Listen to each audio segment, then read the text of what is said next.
আপনার কি রোগ ধরা পড়লো? ফুসফুসে ক্যান্সার।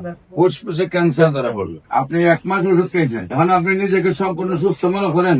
আমার সুস্থ মনে হয়।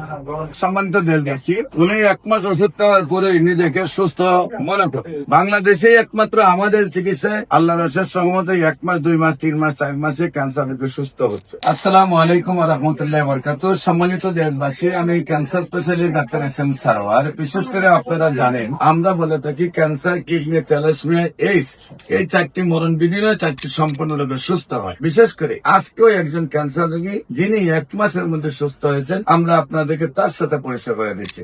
আপনার নাম? আমার নাম মোহাম্মদ মন্টু। মোহাম্মদ মন্টু। মন্টু। আপনার পিতার নাম? মোহাম্মদ চেরু। আপনার মায়ের নাম? ত্রাবান খাতুন। সাহারাবান খাতুন। আপনাদের গ্রাম? চৌপুক্রিয়া। চকুকিরা।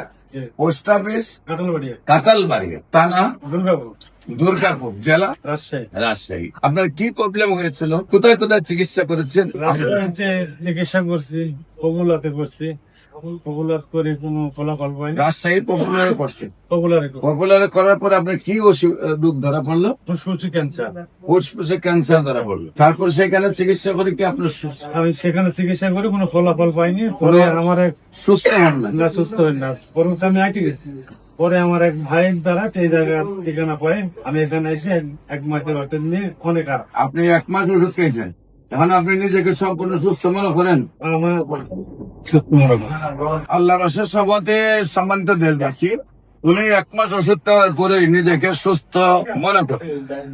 আমরা নিয়মিত 4 মাস ওষুধ খাওয়ার পরে সম্পূর্ণ রিপোর্ট করে থাকি। বাংলাদেশে একমাত্র আমাদের চিকিৎসায় আল্লাহর অশেষ রহমতে 1 মাস, 2 মাস, 3 মাস, 4 মাসে ক্যান্সার রোগে সুস্থ হচ্ছে।